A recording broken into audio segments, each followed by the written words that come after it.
আমি আমাদের দলীয় প্রধানের কাছে শুধু আমার ব্যক্তিগত আসন নেওয়ার জন্য আমি যাই নাই। আমি সামগ্রিক সিলেট বিভাগের চিত্র ওনার সামনে তুলে ধরেছি।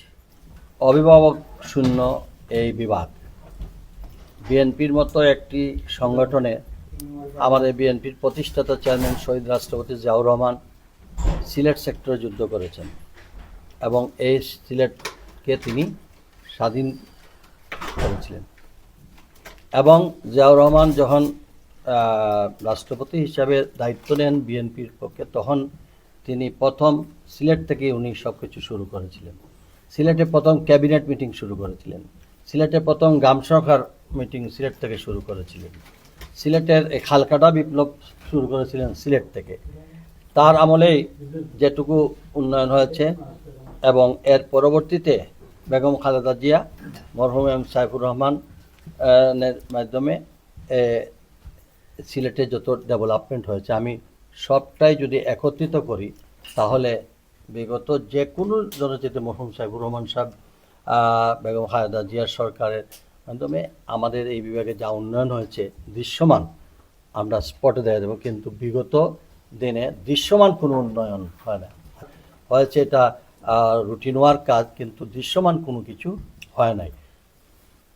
আমি সেটা বলেছি এবং সিলেটকে রিপ্রেজেন্ট করার মতো ডমিনেটেড কোনো লিডার তৈরি হয় নাই, এটাই বাস্তবতা। আমাদের আজকে বিএনপি নির্বাচন হলে বিএনপি ইনশাল্লাহ ক্ষমতায় যাবে। যদি নির্বাচন হয়, জনগণ যদি ভোট দেয় আর বিএনপি যদি ক্ষমতায় যায়, তাহলে এই বিভাগে লিডারশিপ নিয়ে মন্ত্রিত্ব ক্যাবিনেটে যাওয়ার মতো আমাদের লোক তৈরি হয় নাই। সেই ক্ষেত্রে আমাদের এই অভিভাবকত্বের দায়িত্বটা কে নেবে?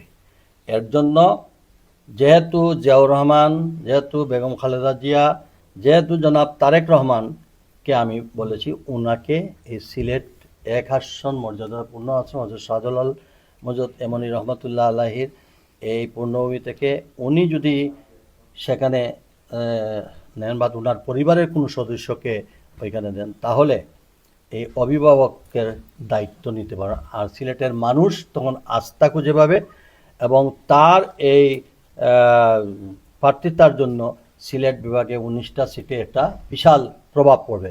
অন্যথায় সিলেটের মানুষ এমন কোনো লিডার নেই যার কারণে যে ওই সব সিটগুলা, সিলেটের মানুষ কিন্তু সবসময় সিম্পেথি ভোটে যখন সবাই এরশাদকে বাদ দিয়েছিল তখন সিলেটের মানুষ না খুব কষ্ট হয়েছিল, সিলেটের মানুষের দিয়ে দিছে। সবচেয়ে বেশি নির্যাতিত জনাব তারেক রহমান,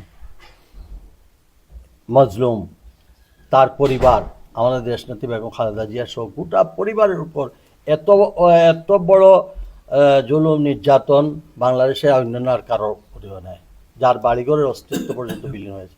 উনি আল্লাহ বাঁচাই রাখছে, উনি তখন সুস্থ হয়েছেন যুক্তরাজ্যে এসে, ওনার লাইফ থ্রেট ছিল। তো সেই অবস্থা থেকে উনি আসছেন, সিলেটের মানুষের সিম্পেথি থাকবে।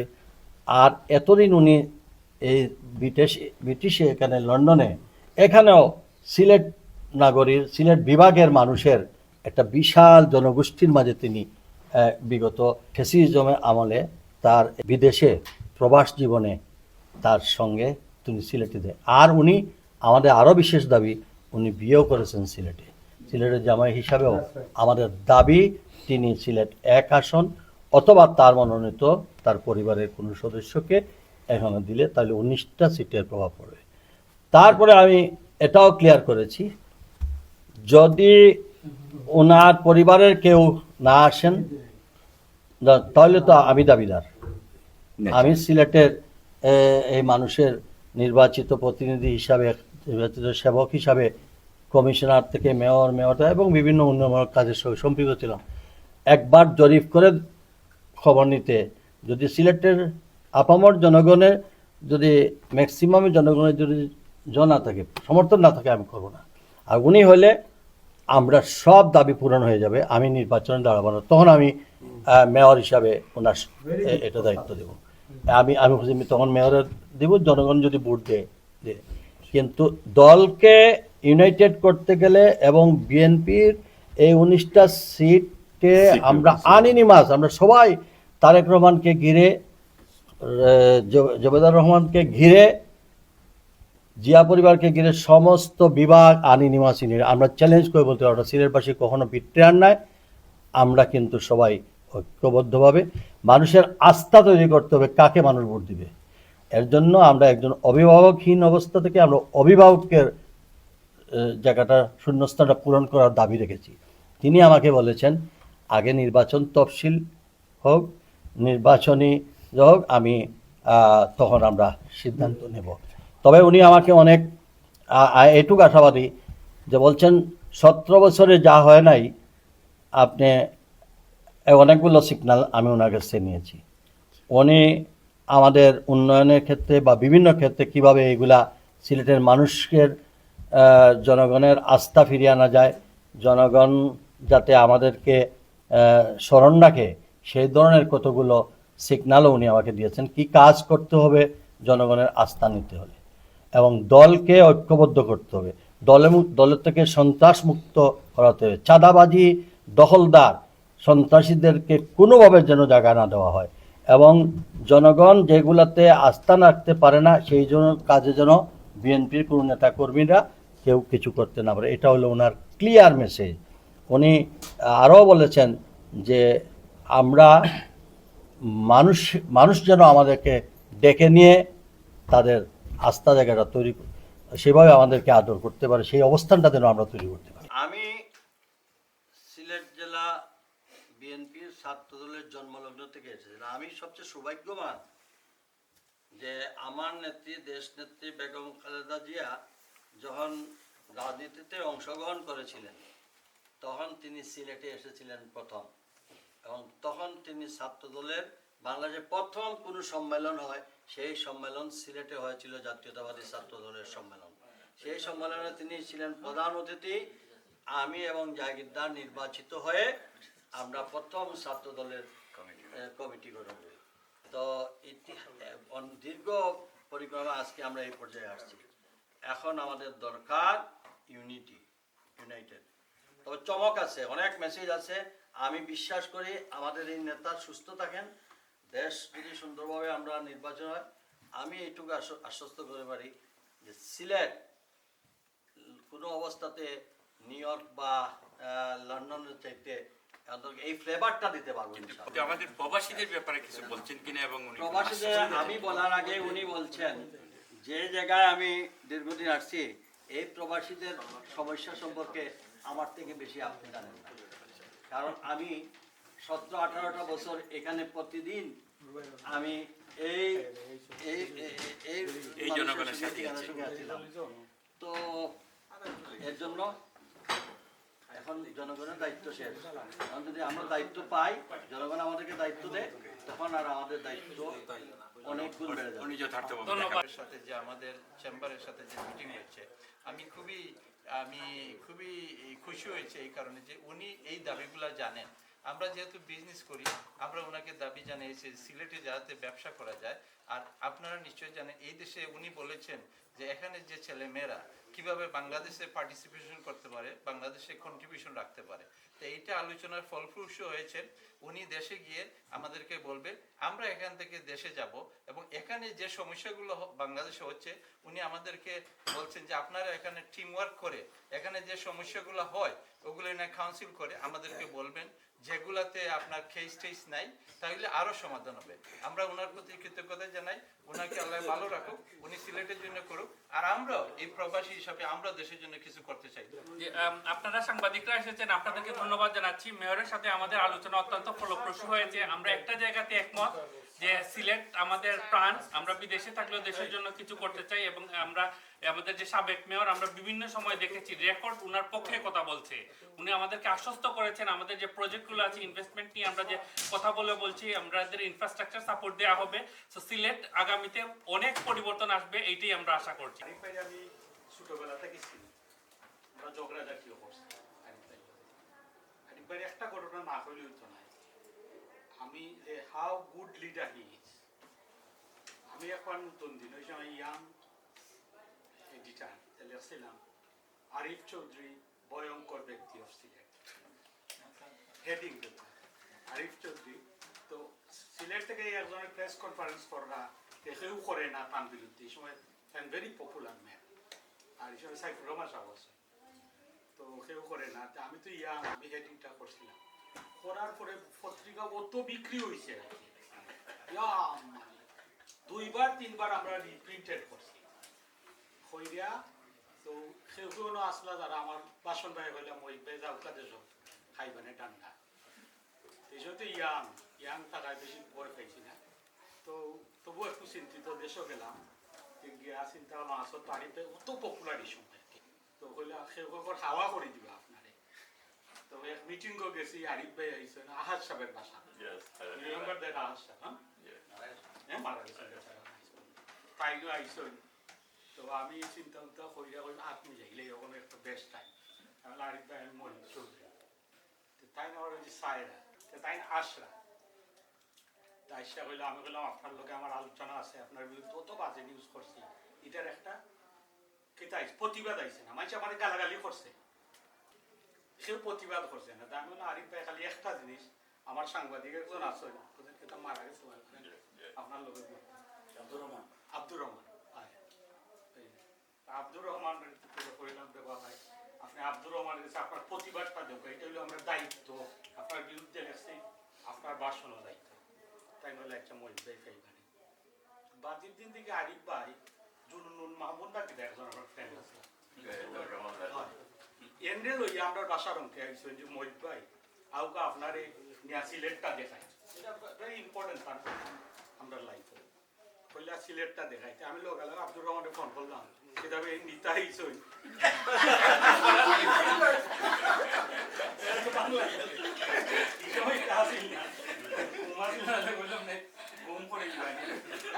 আব্দুর রহমান কইল নাম হইবে উঠি যোগ দেখো তাই নিয়া দেখাইলা বা এখন তো লসুন ভয়ঙ্কর ব্যক্তি আবার লেখিলিবা যে সিলেট বাঙ্গিলিরা এই সময় তাই সিলেট ঠিক কর বাংলা তো উনি দেখাইলা ভাই এরপরে আমি মনে করি মানুষটা শুনলাম যে হাওয়া করে লিবা এটা করে লিবা এটা মায়া করে he will become the leader he will be the man to serve তখন তাকে আমি কিতাব আমি ইনভাইট করলাম যে আমার গ্রামও যাইবার লাগে এই সময় তার শরীরটা ভালো আছে তাই হ্যাঁ কুবাজপুর তো আমরা যে রোডের লাগে নিলাম ওখানে আমি গিয়া আশ্চর্য সময় দেখি সুনামগঞ্জে যে রোড এন্ড হাইওয়ে ওগুর মানুষ ওখানে মুখবা তাই এরা রাইনার আসো আর ওটা তারা দেখাইলা এটা তোমরা আন্ডারে আমি তো সারপ্রাইজ দিলে একটা লিডারে তাই আমার রোডটাও করাই আসছিল ও ব্যক্তিটা হোক কিন্তু আমরা পাচ্ছি না সামনে রিয়েলি ইলা লিডারের আমরা দরকার খালি রাগ করিয়া এন করিলাম টেন করিলাম এটা হইল আজকে আমরা 22 বছর ধরে আমরা ইন্টারনাল এয়ারপোর্ট হয়েছি এই যে ইন্টারনাল এয়ারপোর্ট হয়েছে এটা আমরা আন্দোলন করে আদায় করতেছি সবচেয়ে দুঃখের ব্যাপার আমরা প্রবাসে যারা আসি বা সিলেটে যারা আমরা আসি আন্দোলন যারা সংগ্রাম যারা কোনো তো বেঁধে করতাম না কেউ আমরা চাষিয়া দেয় না অথচ বাংলাদেশ আমরা বানাইছিলাম আমরা মুরব্বী হলে 71 ওখানে আসছিলাম এটাই হিস্ট্রি ইতিহাস হতো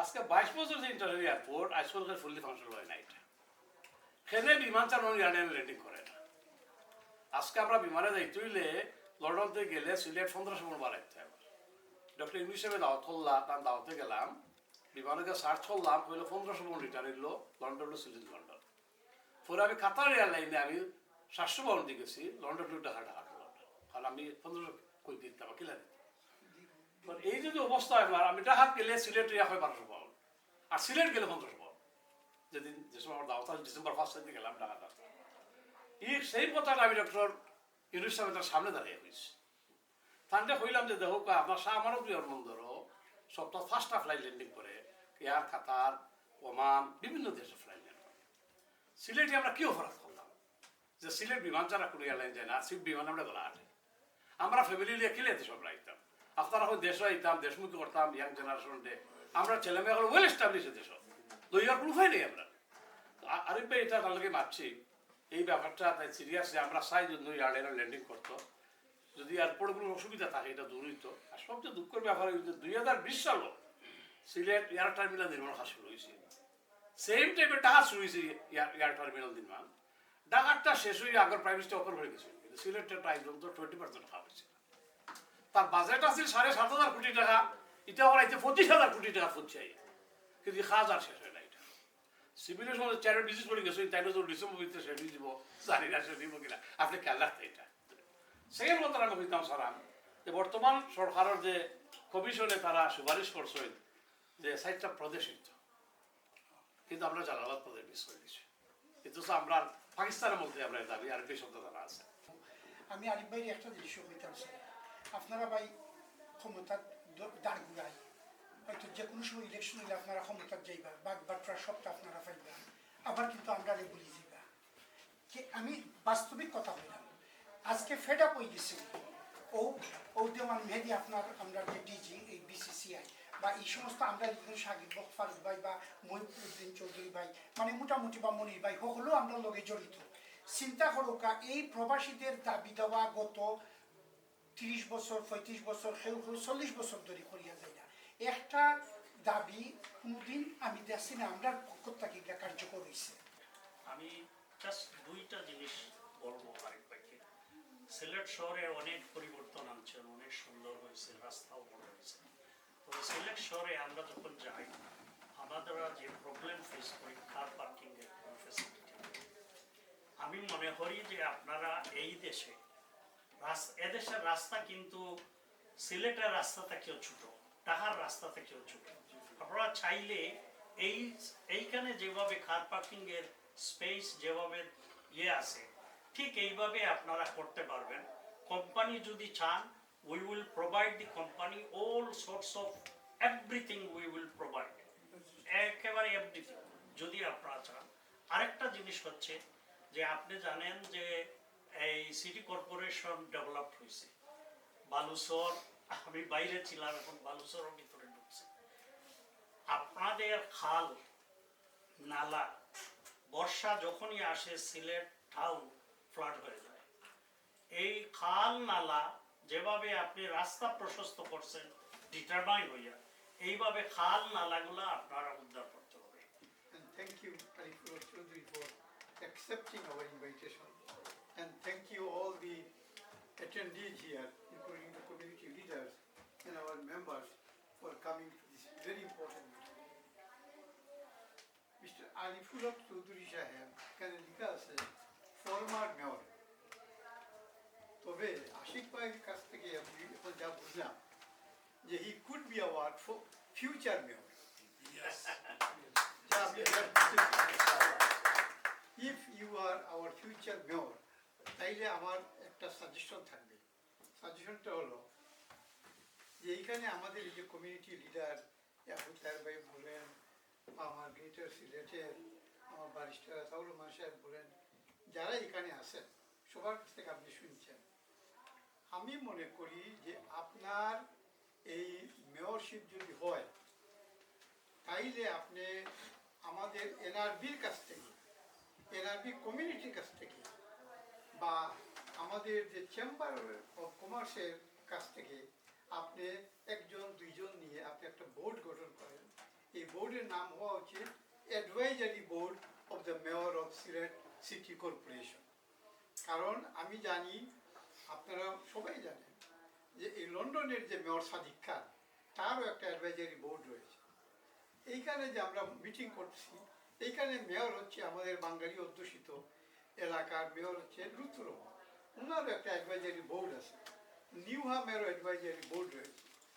নিউ ইয়র্কের যে মেয়র, তারও একটা অ্যাডভাইজারি বোর্ড। পৃথিবীর এমন কোনো বড় সিটি নাই যার কোনো অ্যাডভাইজারি বোর্ড নাই। আমার সাজেশন থাকবে যে আপনি এনআরবির মধ্য থেকে আপনি কিছু লোক নেন, চেম্বার থেকে যদি নেন, তা আমরা আপনাকে যে এই যে যেমন আমার ফর্মার প্রিডিসেসর উনিও বলে গেছেন যে সিলেট কীভাবে পার্কিংয়ের দরকার, আমি মনে করি যে আমাদের কাছ থেকে আমরা বলতে পারবো যে সিলেট কীভাবে ক্লিন হওয়া দরকার, সিলেট আরও কীভাবে ইকোনমিক্যালি আরও গ্রো হওয়া দরকার, সিলেটে কীভাবে আমরা এনআরবি যারা এরা সিলেটে কীভাবে আরও ইনভেস্টমেন্ট করব, আমরা ওইখানে কীভাবে আরও আমরা জব ক্রিয়েট করব, ওইখানের সঙ্গে আমাদের কি একটা ভালো একটা সম্পর্ক হবে, আমরা যাতে ভয় ভীতি ছাড়া আমাদের ছেলে মেয়েদেরকে ওইখানে নিতে পারি।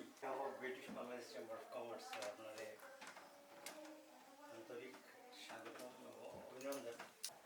আপনার অনেক সুনাম আছে। আরিফ ভাই একজন প্রবাসী বান্ধব, মেয়র এবং ব্যবসায়ী বান্ধব মেয়র হিসেবে, এবং তার কয়েক দফা প্রমাণ আপনি দিয়েছেন বিশ্ব বাংলাদেশ চেম্বার অফ কমার্সের একজন শুভাকাঙ্ক্ষী এবং বন্ধু হিসেবে। আমাদের এনআরবি ইভেন্টে আপনার যে কন্ট্রিবিউশন ছিল, সাপোর্ট ছিল। ব্রিটিশ বাংলাদেশ চেম্বার অফ কমার্সের পক্ষ থেকে আপনাদের সকলকে স্বাগত জানাচ্ছি আমাদের এই অনুষ্ঠানে, এবং আমি ধন্যবাদ জানাচ্ছি আরিফুল হক চৌধুরী সাহেব, ফর্মেল সিলেট মেয়র। উনি ওনার মূল্যবান সময় আমাদেরকে দিয়েছেন। উনি প্রতিবারই লন্ডন আসলে আমাদের সাথে বিউএক্সএন মিটিং করেন, এবং আমরা যারা বিশেষ করে প্রবাসে রয়েছি, বিশেষ করে সিলেটি প্রবাসী, আমাদের বিভিন্ন অসুবিধা সুবিধার জন্য ওনার কাছে আমরা যাই এবং উনি আমাদেরকে সহযোগিতা করেন। কয়েকটা ইউনিভার্সিটিতে এই বইটা তাদের ইয়েতে পাঠ্যপুস্তকের অন্তর্ভুক্ত করে ফেলছে ইতিমধ্যে। ধন্যবাদ। আজকে সবার সম্মানিত সভাপতি এবং আমার প্রিয় বন্ধু আমাদের বিবিসিসিআই এর মেম্বার ডক্টর মাসুক খান, মহিব উদ্দিন, বারিস্টার শহীদ ভাই এসে উপস্থিত হয়েছেন, আপনাকে ধন্যবাদ। সাংবাদিক সাইদ চৌধুরী, উনি আমাদের প্রতিটা প্রোগ্রামে স্পন্টেনিয়াস সাপোর্ট দিয়ে যান। We are grateful to you. সাংবাদিক এনাম চৌধুরী এসে আমাদের সাথে উপস্থিত হয়েছেন। আমি প্রোগ্রামের মাঝে মাঝে আরো অনেককে পরিচয় করিয়ে দিব। এবার আমি যাচ্ছি আমাদের ডেপুটি ডিরেক্টর জেনারেল এমদাদ রহমানের কাছে। আসসালামু আলাইকুম। আজকের বিউএক্সএন মিটিং এর সম্মানিত প্রেসিডেন্ট এবং আমাদের ফরমার মেয়র আরিফুল হক চৌধুরী ভাই, যেহেতু এটা বিজনেস পিপুলদের অর্গানাইজেশন, তো আমরা যাতে এখান থেকে আমরা যতটুকু দেখি যে অনেক সময় বিভিন্ন কারণে আমাদের বাচ্চা কাচ্চারা বিরূপ ধারণা পোষণ করতেছে বাংলাদেশের ব্যাপারে, বিশেষ করে আমাদের সিলেট বা অন্যান্য। তো আমাদের যদি বিজনেস করতে হয়, আমাদের যদি বাচ্চা কাচ্চাদেরকে পরবর্তী প্রজন্মকে দেশের দিকে টানতে হয়, তাহলে এইটার পরিবেশ আমাদের সবারই সৃষ্টি করা উচিত। আর বিশেষ করে আমি মেয়র সাহেবের কাছে, ফরমান মেয়র সাহেবের কাছে এটা অনুরোধ করব, যাতে আমরা মানে বিশেষ করে সিলেটের রাজনৈতিক সামাজিক সব পরিবেশ কীভাবে সৌহার্দ্যপূর্ণ হয়, সবাই মিলেমিশে আমরা উন্নয়নের ব্যাপারে কাজ করতে পারি। আপনারা নিশ্চয়ই জানেন সিলেট আমাদের বিগত দিনে দুজন মিনিস্টার আমরা পাইছিলাম। অন্য জায়গাও ডেভেলপমেন্ট যাই হোক সিলেটে কিছু হয়। তো আরিফ ভাই যখন কাউন্সিলর ছিলেন, ওনার যদি আপনার আগের ব্যাকগ্রাউন্ড দেখেন, উনি মিনিস্টার হচ্ছে বেশি সিলেটে ভূমিকা রাখছেন। তো একজন লিডার কীভাবে হতে হয় এবং কীভাবে বিশ্বরের লিডার হইলে একটা সিলেটকে একটা বৃহৎ কিনে ডেভেলপমেন্টে কীভাবে প্ল্যান করেন, কীভাবে চিন্তা করেন। যিনি দীর্ঘদিন আমাদের সাইফুর রহমানের হাতে ধরে এই সিলেট বিভাগের এই উন্নয়নের একজন প্রাণপুরুষ, আজকে লন্ডনে আমাদের সাথে আমাদের বিবিসিসিআই উদ্যোগে যে মত বিনিময় পাশাপাশি সম্বর্ধনার জন্য আমরা তাকে স্বাগত জানাই। আমি শুধু উনাকে মনে করিয়ে দিচ্ছি যে এই স্ট্যাটিস্টিক্স গুলা উনি বলতে পারবে প্রাউডলি যে আমাদের লোকজন, আমাদের দেখেন আমাদের চেম্বারের সাথে জড়িত, আমরা এনআরবি ব্যাংক করেছি, বিভিন্ন ধরনের প্রজেক্ট আমাদের অ্যাভেলেবল আছে। সুতরাং আমাদের লবিস না থাকার কারণে ওগুলোর সামনে নিয়ে আসতে পারতেছি না, এবং আমাদের কাছে অনেক ইনভেস্টর আছে যে জিনিস এখনো করা সম্ভব। তা আমি আরিফ ভাইকে এই জিনিসটা বলবো যে আপনি দুই একটা জিনিস পাইলট স্কিম করতে পারেন। আপনারা সবাই সিলেট বিভাগের মানুষ, আমাকে দেখান যে ক্যাবিনেটে মন্ত্রী করার মতো বর্তমান যে অবস্থায় ক্যাবিনেটে মিনিস্টার এবং পাওয়ারফুল মিনিস্টার নেওয়ার মতো যোগ্যতা সম্পন্ন একজন দেখানো। এটাই তো আমরাও চিন্তা করি। কেউ মনে করেন আমি অমুকের সঙ্গে খুব ভালো করে চলতেছি, আমি এই সমাজে আমি পড়ে যাবো, এই কম্পিটিটিভ আপনি পারবেনই না। হ্যাঁ, দুঃখ লাগে। সিলেটকে আপনারা আজকে হয়ে রাখাল তো আপনারা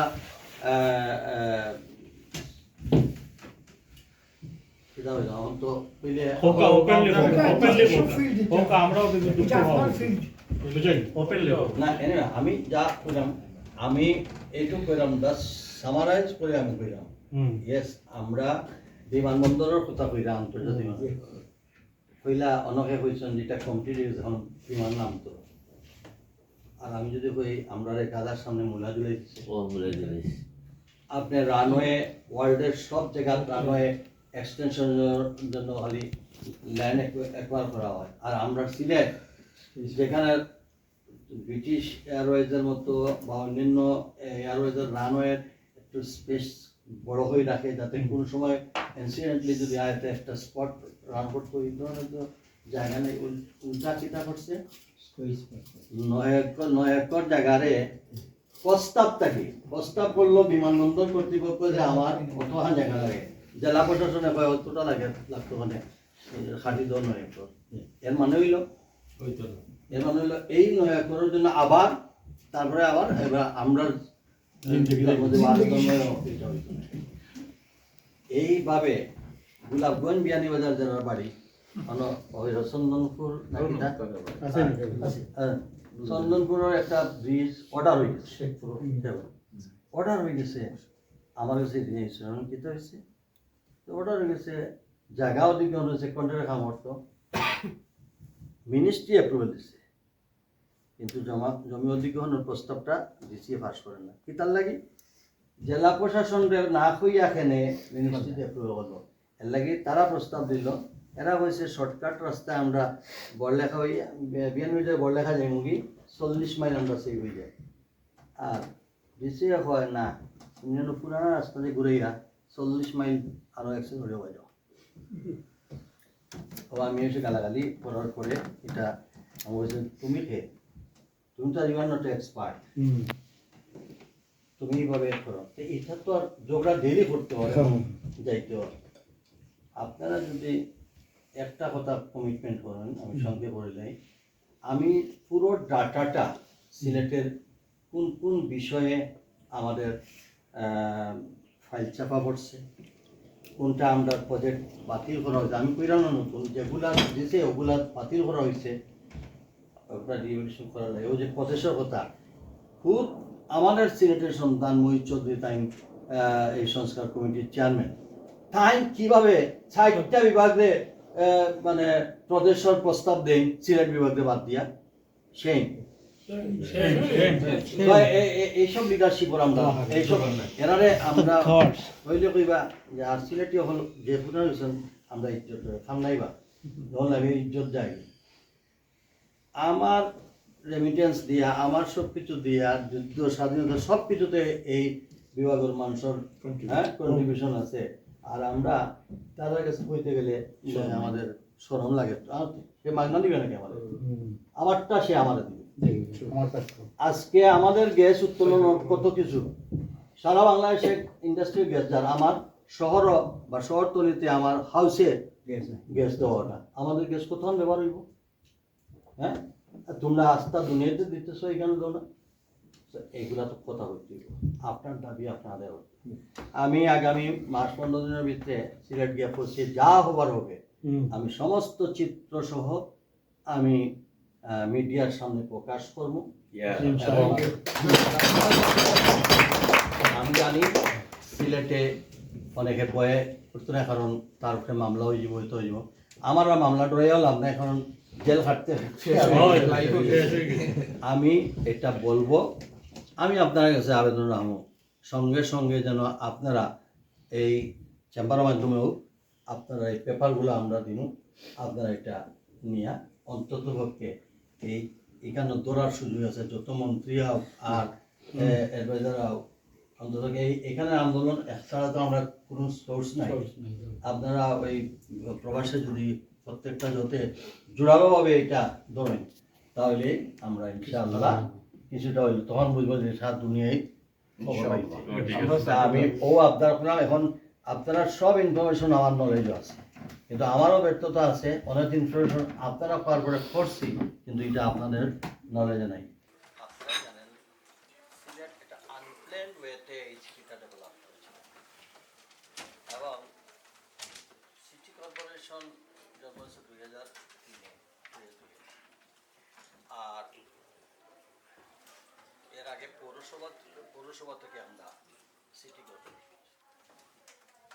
তো আমি দেখলাম যে এখানে আমাদের কোনো মাস্টার প্ল্যান বলে যেটা হয়েছে 2010-এ, সেই মাস্টার প্ল্যান আমার মনে হয় ওই যে ড্রোন দিয়ে কিছু পিকচার তুলে আর কাল্পনিক বিভিন্ন সিটির উন্নয়নটা নিয়ে স্কিম তৈরি করেছে, বাস্তবতার সঙ্গে এই মাস্টার প্ল্যানের কোনো মিল ছিল না। তাই আমি আমাদের মরহুম প্রফেসর জামিলুর রাজা চৌধুরীর নাম আপনারা সবাই জানেন, যে তিনি বাংলাদেশের প্রখ্যাত একজন প্রকৌশলী।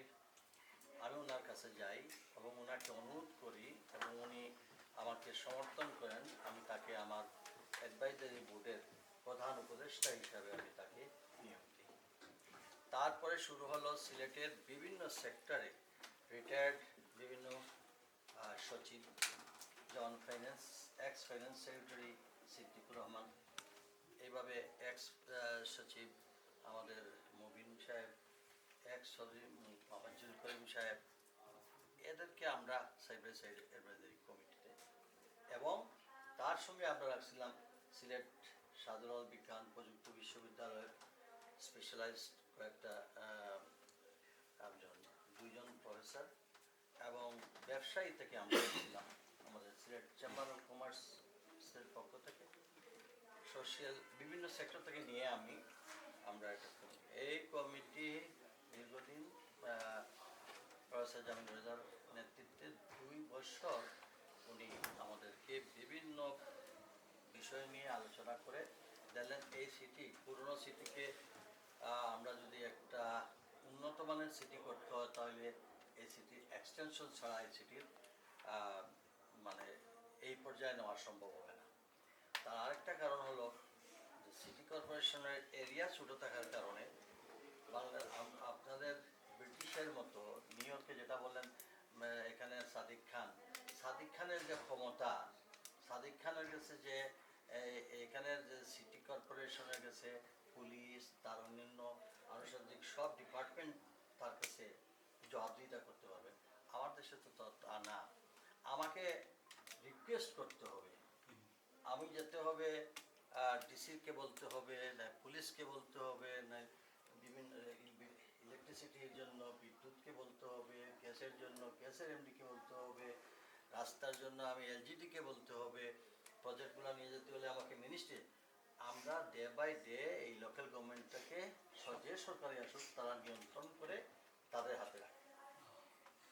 তো এইটার থেকে বেরিয়ে আসার জন্য আমাকে প্রফেসর জামিল রাজা সাহেব সেই মাস্টার প্ল্যান উনি প্রস্তাবনা দিলেন। সেই প্রস্তাবনা অনুযায়ী আমরা সেটা প্ল্যানিং মিনিস্ট্রিতে গিয়ে আমরা এটা পাস করাইলাম, এবং উনি নতুন কতগুলো সিলেটের যেমন আপনার ফ্লাড এফেক্টেড থেকে সিলেট কীভাবে বেরিয়ে আসা যায়, আর্থকুইক হইলে সিলেটের মানুষ মানে আমরা কী করণীয়, আমাদের হাই রাইজিং বিল্ডিং কতটা পর্যন্ত করতে পারবো, আমাদের সয়েলের নিচে ভূমির নিচের, আমরা তো অনেক সময় বাড়ি বাড়ি উপরের 6টা, যদি উনি একদম ডেপথ থেকে উনি সয়েল টেস্ট ঢাকা বিশ্ববিদ্যালয়ের ভূগর্ভস্থ আমাদের অধ্যাপক এদেরকে দিয়ে আমরা 25 লক্ষ টাকা দিয়ে আমরা সেই এইটার ফিজিবিলিটি রিপোর্ট নিয়েছি, সয়েল টেস্টের রিপোর্ট, সব কিছু নিয়ে আমরা একটা মাস্টার প্ল্যান দিয়েছি। এবং মাস্টার প্ল্যান অনুযায়ী আমরা পদক্ষেপ ছিল 27টা ওয়ার্ড থেকে আমরা 42টা ওয়ার্ডে নিয়েছি, যেটা এখন ঢাকা সিটি কর্পোরেশন থেকেও, চিটাগং সিটি কর্পোরেশন থেকেও আমাদের এরিয়াটা অনেক বড়, গাজীপুর থেকে ছোট। এটা আমরা করতে সক্ষম হয়েছি। দ্বিতীয়ত হচ্ছে আমাদের ওয়াটার লেভেল, আমাদের day by day water level নিচে চলে যাচ্ছে, যার জন্য ওনার পরামর্শ অনুযায়ী আমরা সিলেটের সারফেস ওয়াটারের দিকে আমরা গিয়েছি। কারণ এই বোরিং করে এই ডিপ টিউবওয়েল করলে আমাদের আর্থকুইকের জন্য অ্যালার্মিং আছে। তো এই ডিপ টিউবওয়েল ওনারা নিরুৎসাহিত করার জন্য বললেন, কারণ এই ডিপ টিউবওয়েলগুলা যদি আর দেওয়া যায়, তো উনি বলছেন যে কোনো সময় আল্লাহ না করো কোনো যদি আর্থকুইক হয়, তো এইসব চ্যানেলে আমাদের সুনামি হয়ে যাবে। এক, তাছাড়া আমাদের এটা আমরা মোটামুটি খুব কষ্ট করে আমরা ডিপিবি তৈরি করে বিভিন্ন ধরনের প্রতিবন্ধকতা বেরিয়ে আমরা একদম ফাইনাল স্টেজে নিয়ে গেছি, যে সিলেটের বিমানবন্দরের পিছনে একটা ছড়া আছে চেঙ্গের খাল, এখানে ড্রাই সিজনেও পানি থাকে এবং এটা মিনারেল রিসোর্স যেগুলো আছে সবটি আছে, সব পরীক্ষা নিরীক্ষা করে জায়গা সব বন্দোবস্ত করে আমরা ডিপিপি তৈরি করে ফাইনাল যখন এটা গেল, যখন এটা একনেকে যাবে, এর আগে ওই সময়ে বিগত সরকারের স্থানীয় সরকার মন্ত্রী লিখে দিলেন ওয়াসা হলে পরে এটা হয়ে এটা ফাইল চাপা দিয়ে রাখা হয়। তার পরবর্তীতে আর এটা এখন এইটা গেল। আমরা শুরু করলাম যে সিলেটে নতুন নতুন যতটা প্রজেক্ট করেছে এর মধ্যে আরেকটা করা হলো আন্ডারগ্রাউন্ড বিদ্যুৎ। আন্ডারগ্রাউন্ড বিদ্যুৎ যখন আমি শুরু করলাম সাদুলাল রহমতুল্লাহ রাহের মাজার থেকে আমরা জিন্দাবাজার হয়ে আমাদের সচিবালয় সার্কিট হাউস পর্যন্ত নিয়ে কমপ্লিট করলাম। এরপরে কথা ছিল সেটা নয়া সড়ক, হাওড়া, বন্দরবাজার, লামাবাজার, এইভাবে আস্তে শহরটাকে নেওয়ার এই প্রজেক্টটাও পাস করাইলাম। কিন্তু আমি মেয়র থেকে নামার 3 মাসের মাথায় এটা বাতিল হয়ে গেল, প্রজেক্টটা বাতিল হয়ে গেল। তারপরে আসলাম আমরা কমিউনিটি বেস। আমার এইভাবে বলছেন যে আমরা কে জানি বলছেন আমাদের স্কিল্ড লোক তৈরি করার জন্য। আমি শেষে আমাদের সেব্রনের সঙ্গে আমরা জয়েন্ট ভেঞ্চারে গিয়ে আমি একটা স্কুল করেছি এবং এটা অত্যন্ত সাকসেসফুলি চুয়ারটায় আপনারা আগে যেটা বুলানন্দ নাইট স্কুল ছিল সেটাকে আমরা ইনোভেশন করে সেইখানে আমরা এই নিয়ে আমি শুনে চাই 5টা বেস বেরিয়ে গেছে। আমরা সেখানে আপনার ওয়েল্ডার, এরপরে আপনার ইলেকট্রিশিয়ান, এরপরে আপনার প্লাম্বার, এরপরে আপনার হাউস দিয়ে এবং এর সঙ্গে আমরা ল্যাঙ্গুয়েজ কোর্স ইংলিশ এবং অ্যারাবিক এবং কোরিয়ান ভাষা, জাপানি ভাষা, এগুলা ল্যাঙ্গুয়েজ কোর্স সহ। এবং আমি নিজে একটা বিভাগীয় কমিশনের সঙ্গে আলোচনা করে বললাম যে আমাদের এলাকায় যত ইন্ডাস্ট্রি হবে এই ইন্ডাস্ট্রিগুলোকে বাধ্যতামূলক আমাদের এখান থেকে যে ব্যাচ বেরিয়ে যাবে তারা যেন আমাদের এইটা, তারা আমাদের চাইতে আমাদের বললো যে আপনি যত ব্যাচ দেবেন আমরা অত বেশি নিয়ে নেব, কারণ তাদের এখানে কোনো স্কিল নেই। এখানে আলহামদুলিল্লাহ আমরা এখন এই ব্যাচরাই আবার চলে গেছে সব বিদেশে চলে আমাদের এনিওয়ে যাই হোক, আমরা এটা ছোট পরিসরে শুরু করলেও আমরা এটা শুরু করেছি এবং এটা এবং আমরা একটা আইটি লেভেল, যেহেতু দেশ সামনের দিকে দুনিয়া সামনের দিকে যারা আপনি এটার থেকে পিছনে রাখতে পারো না, আমরা আইটির জন্য আমরা একটা আলাদা ক্লাস শুরু করেছি এবং আমাদের প্রত্যেকটা এমপ্লয়িকে ফুল ট্রেনিং দেওয়ানো হচ্ছে যাতে স্কিল করার জন্য। এইটুকু করতে পেরেছি।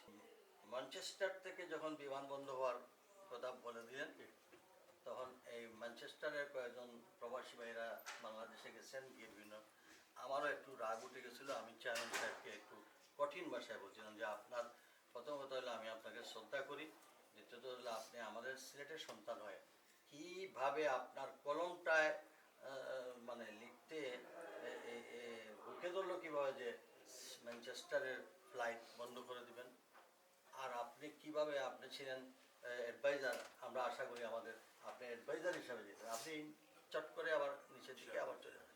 রাগের মাথায় আমি বলি, উনি বললেন তোমার কি বিষয়টা বলো। আমি এমডিকে বললাম এটা যদি না করো তাহলে কিন্তু সিলেটের সম্পর্কে তোমাদের পালস বা তোমাদের ধারণা নাই, এটা কঠিন অবস্থা হবে। এরপরে আমাকে উনি টেলিফোন করে বললেন যে না ঠিক আছে তোমাদের এটা আমরা এখান থেকে বাতিল করবো না। আমি আমি ওনার কাজের মাধ্যমে একটু ইনফরমেশনটা পাইলাম জাপানে যে ফ্লাইটটা টোটালি মানে লস, এর চাইতে বেটার আমাদের ম্যানচেস্টার ফ্লাইট এত লসে যায় না, তা আপনি জাপান বন্ধ করে দেন।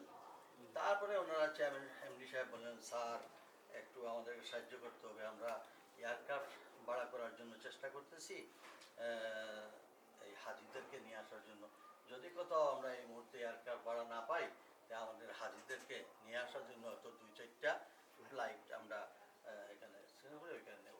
তারপরে আমি বললাম ঠিক আছে হাজিদেরকে আনার কথা ঠিক আছে, আপনি অনলাইন টিকিটের অর্ডারটা ইস্যু করেন, এয়ারপোর্ট থেকে যেন বুকিং দেয়। এরপর তারা আমাকে একটা স্টেটমেন্ট দিল যে আমি যখন আবার গেলাম, আমি কোনদিন যাইনি, এবার বিমানের এমডির অফিসে গেলাম যখন, তারা আমারে বলে, স্যার এই যে আমরা টিকিট বুকিংয়ের অর্ডার দিয়েছি এবং এটা জুলাই থেকে এখানে চলে। তা আমি বললাম এটা আমি পাবো। তারপরে আপনার সিলেটে কেন আপনারা নিজেরাই তো এই সিলেটে আপনাদের বাড়ি, সবাই সব অবস্থা জানে।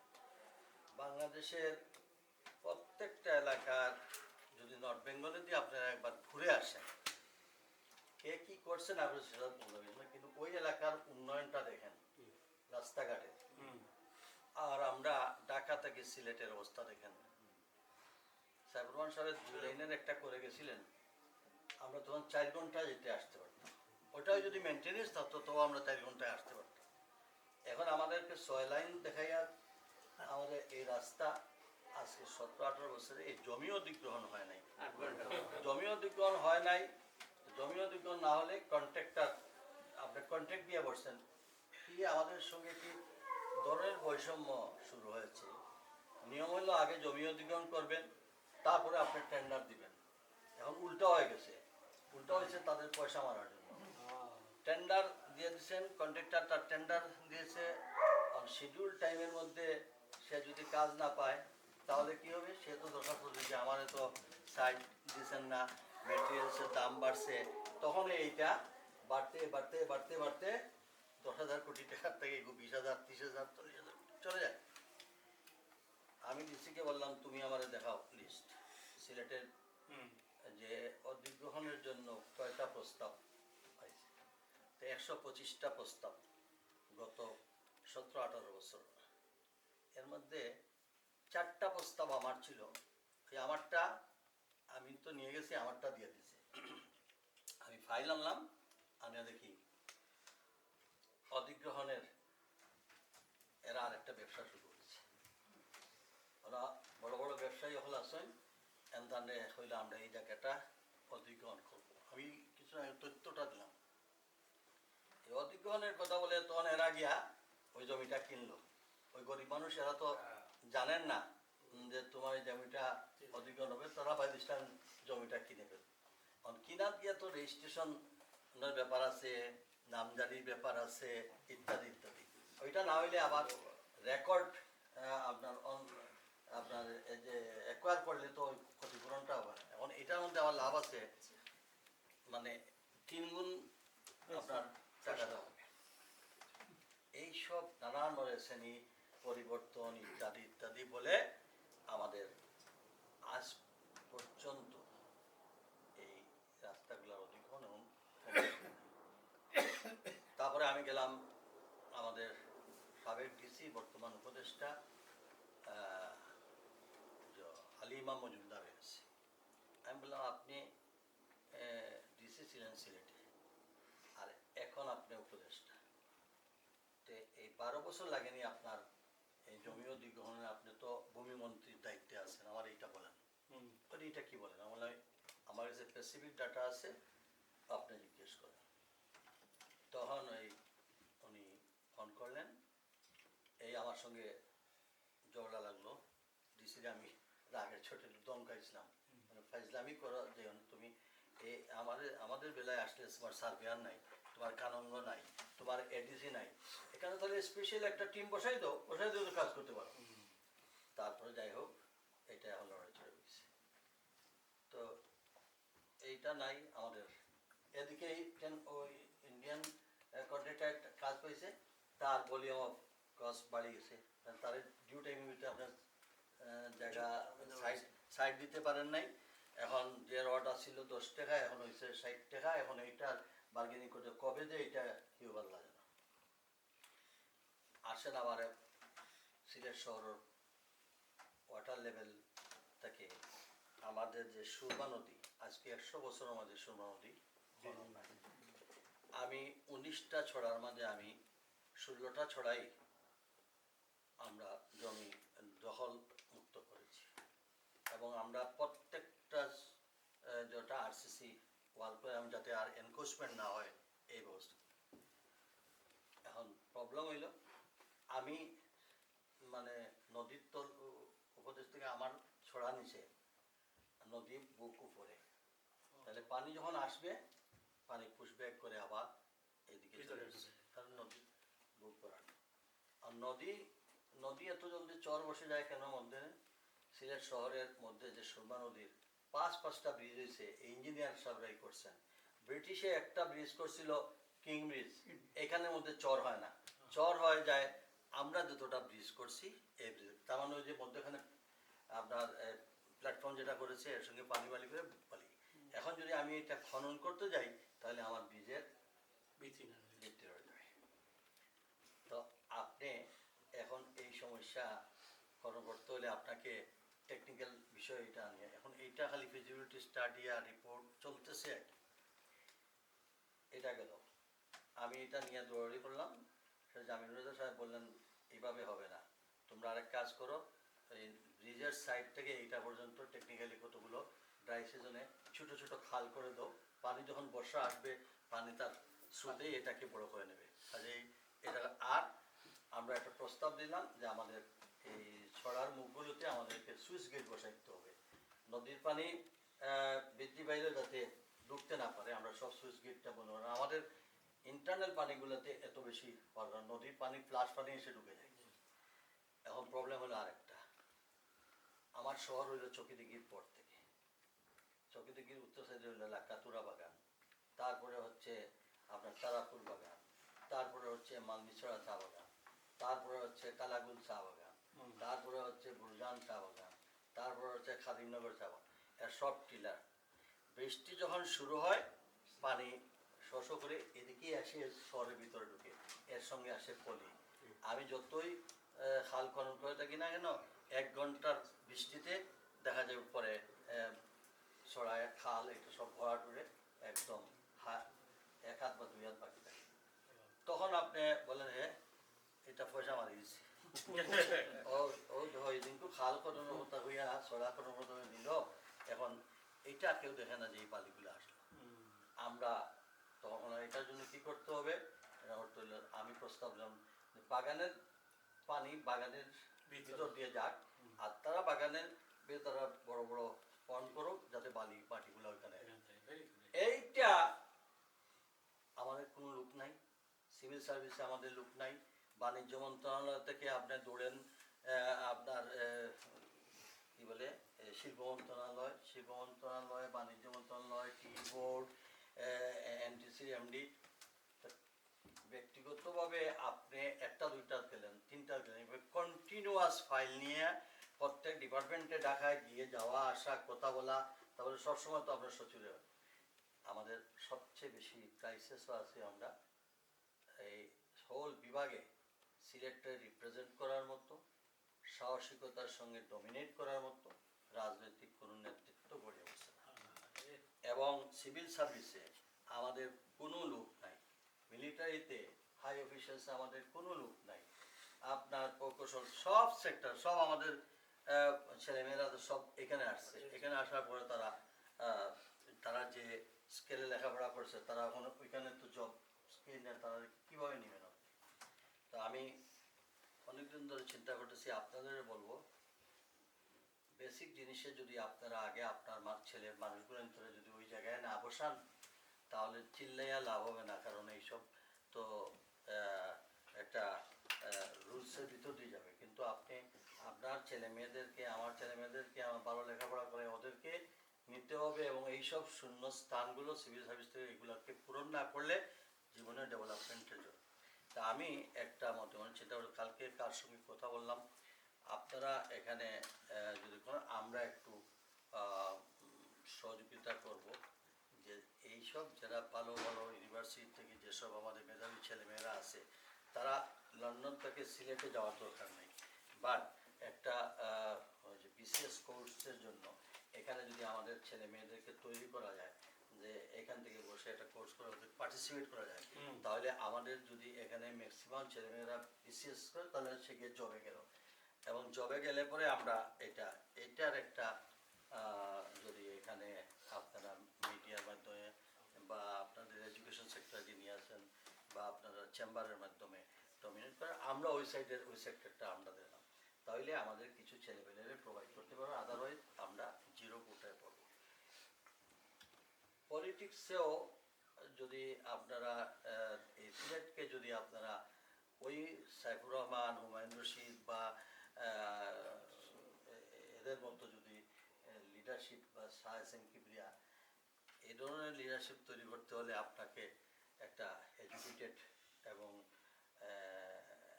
মানে ওই ধরনের একটা